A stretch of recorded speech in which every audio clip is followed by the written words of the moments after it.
welcome to the Intel Brief, your daily intelligence briefing on global geopolitics.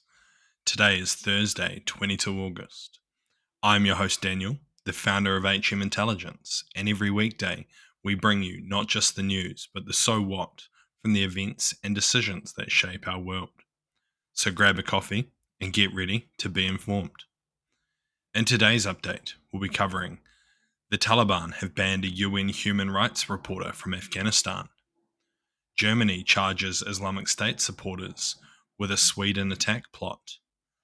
And New York resident charged with spying for China. So firstly, the Taliban, currently acting as the de facto rulers of Afghanistan, have prohibited a UN Special Reporter for Human Rights, Richard Bennett, from entering the country, labelling him as a propagandist whose reports they cannot trust. The Taliban's decision reflects a broader resistance to the international scrutiny. Bennett has condemned this exclusion, terming it as a retrograde move, and he reiterated his readiness to engage with transparency with the Taliban authorities. He emphasizes the regressive nature of this ban, highlighting it as a setback in the engagement with the Taliban from the UN and the global community concerning human rights issues within Afghanistan. Since reclaiming power in August 2021, the Taliban have drastically reversed advancements in gender equality under their strict interpretation of Islamic law, instituting what has been described as gender apartheid. These policies have included severe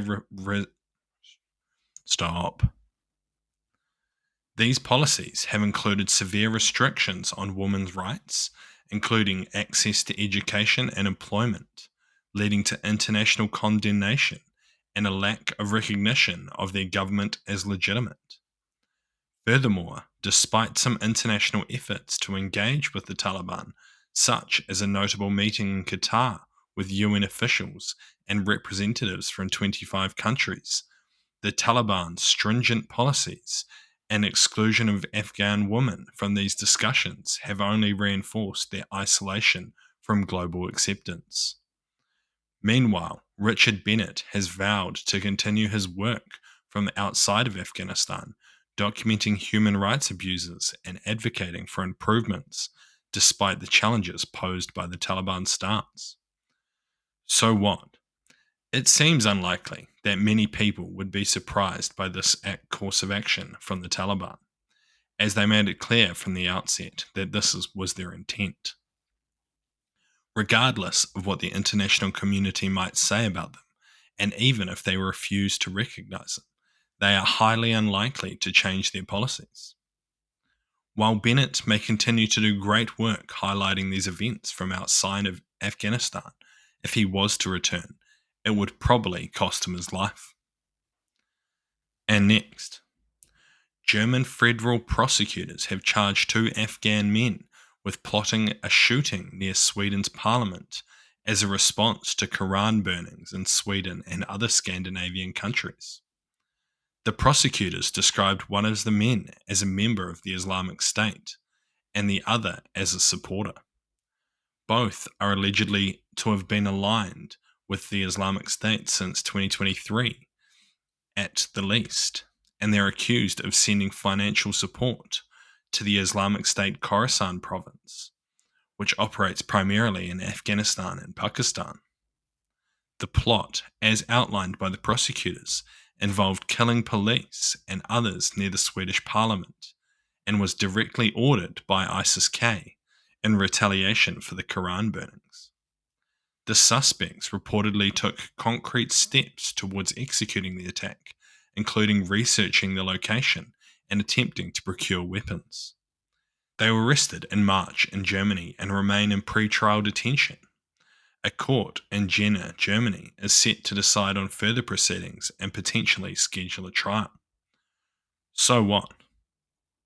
Following the foiled plot against the Taylor Swift concert, this is quite timely. These recent plots by the Islamic State show them as a continuous threat, and also the continued threat from Islamic extremism as a whole throughout Europe. It is possible that due to this increased publicity the group has got recently, they may push to get another attack carried out. It is also possible that rival groups may try to steal the spotlight through the conducting of an attack in Europe. And lastly, Tang Juan, a New York resident originally from Jilin province in China, has been charged by the US Justice Department with operating as an illegal agent for Beijing.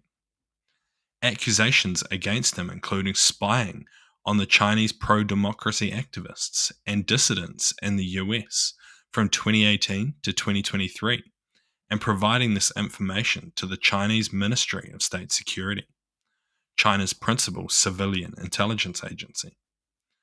Tang is said to have undertaken these espionage activities under direct instructions from the MSS, targeting individuals and groups seen as oppositional to Beijing's interests.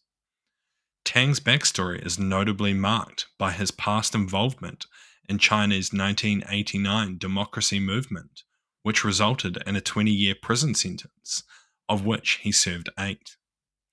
Following his release, he dramatically escaped to Taiwan's Kinmen Island by swimming to the Dadan Island and subsequently gained political asylum in the United States. Now a naturalized US citizen residing in Queens, New York, Tang no longer holds Chinese citizenship. The Chinese embassy spokesperson in the US, when queried, stated a lack of detailed knowledge about the case and reiterated China's stance against what it perceives as baseless slander and urged Chinese citizens abroad to adhere to local laws. So what? This is a very interesting case. It's currently unclear whether he was turned while in custody, and his release from prison and subsequent escape to the US was all part of a wider plan to insert him into the West as a trusted Chinese individual. However, it is also possible that family members in mainland China were used to blackmail Tang, another common tactic of the MSS. Regardless of how he was turned, this is an interesting case that will possibly lead to increased suspicion of other defectors from the PRC, which may have been part of their plan. Hopefully, more information will become public soon around how he was turned and his involvement within Chinese intelligence.